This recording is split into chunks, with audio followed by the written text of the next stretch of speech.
अस्सलाम वालेकुम जी। कैसे हैं आप लोग? खैरियत से हैं? ठीक ठाक हैं?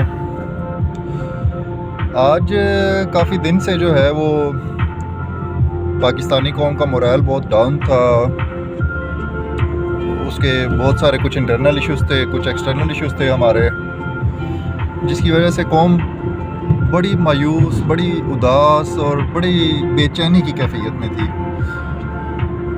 खैर, कुछ लोग जो जानते हैं चीज़ों को, जो चीज़ों की समझ रखते हैं, जिनको चीज़ों की सूझबूझ है, वो जानते हैं कि चीज़ें पाकिस्तान के अगेंस्ट बिल्कुल नहीं हो सकती। कुछ काम करने वाले लोग ऐसे होते हैं, कुछ कुर्बानियाँ देने वाले लोग ऐसे होते हैं जो स्टेट के अंदर स्टेट को चला रहे होते हैं। उन्होंने उस मुल्क को बचाना भी होता है, उन्होंने उसकी मईशत को ठीक रखना भी होता है, उन्होंने वो सारी चीज़ें करनी होती है, और सबसे बढ़ के उन्होंने उन लोगों को भी पर्दों में रखना होता है जिन्होंने किसी न किसी हद तक मुल्क को नुकसान पहुंचाया होता है। लेकिन चूंकि वो लोगों में बाइज़्ज़त होते हैं तो उनकी किसी हद तक इज़्ज़त बरकरार रहे।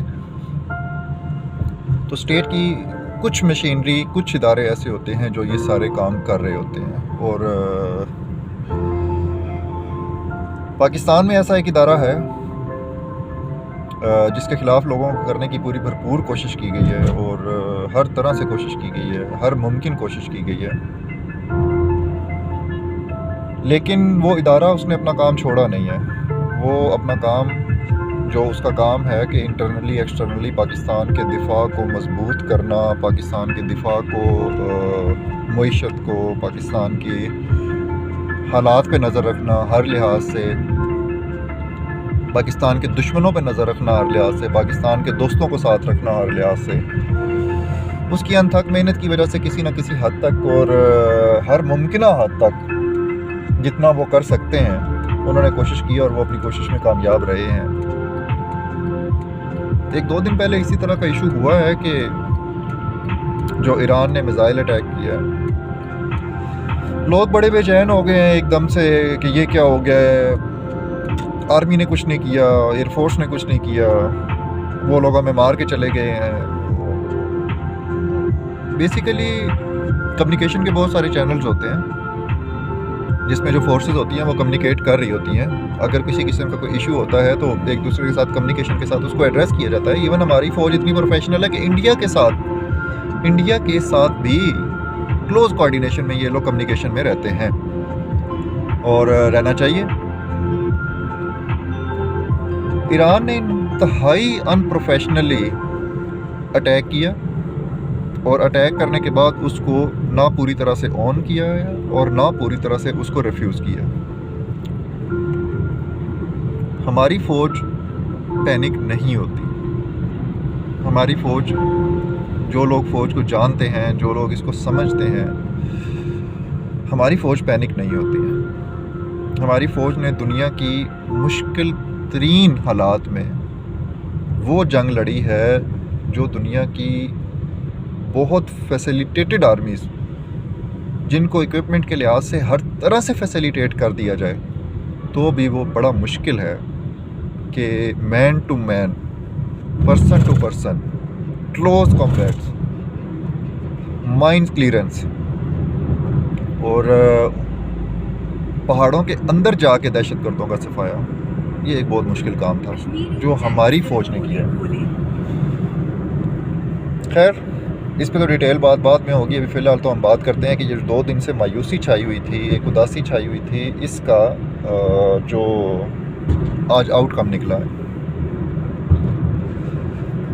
शायद कुछ ममालिक ने ये समझ लिया हो कि पाकिस्तान की फ़ौज इंटरनली बहुत ज़्यादा बिज़ी है, इंटरनली ये बहुत ज़्यादा मसरूफ़ हैं, बहुत ज़्यादा उलझे हुए हैं, तो हम इसका फ़ायदा उठाते हैं और हम जो एक छोटा सा अटैक करेंगे और फिर भाग जाएंगे, और फिर आगे से कोई हमें जवाब तो मिलना नहीं है, क्योंकि ये लोग इंटरनल इश्यूज़ में मसरूफ़ हैं। आज उनकी ये गलतफहमी दूर हो गई है।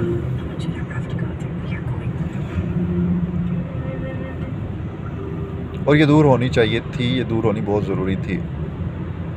सुबह हम उठे हैं, हमने देखा है कि जिस प्रोफेशनल तरीके के साथ, जिस कोऑर्डिनेशन के साथ, जिस एक्यूरेसी के साथ, जिस तरह प्रिसाइजली पाकिस्तान की तीनों फोर्सेस ने कोऑर्डिनेट करके जिस तरह से अटैक किया है और फिर उस अटैक को ऑन किया है गवर्नमेंट ऑफ पाकिस्तान ने, तो आप यकीन करें कि जितना प्राउड फील किया जाए वो प्राउड कम है।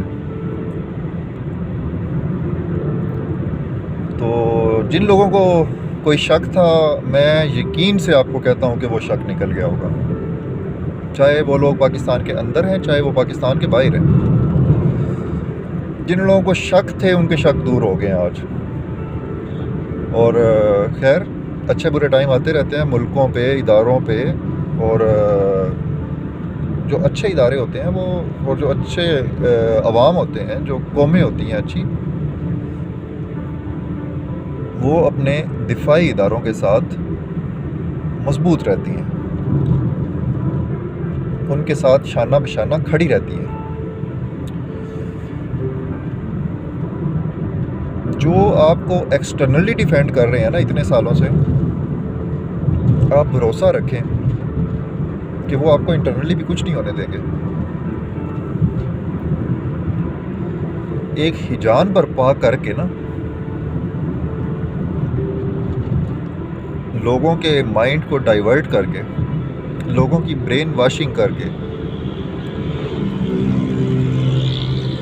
आप उस जज्बे को ख़त्म नहीं कर सकते।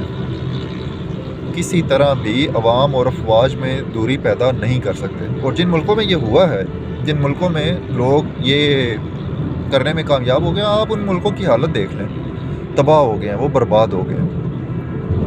हमारे मुख्तलिफ लोग हैं, बड़ी अच्छी अच्छी, मतलब वो उन्होंने मिसालें चुन के रखी हुई होती हैं 2-3 कि जी वो फ़लाँ सन में ऐसा हो गया था। देखें, फ़लाँ सन में जो हुआ था वो सन गुज़र चुका है,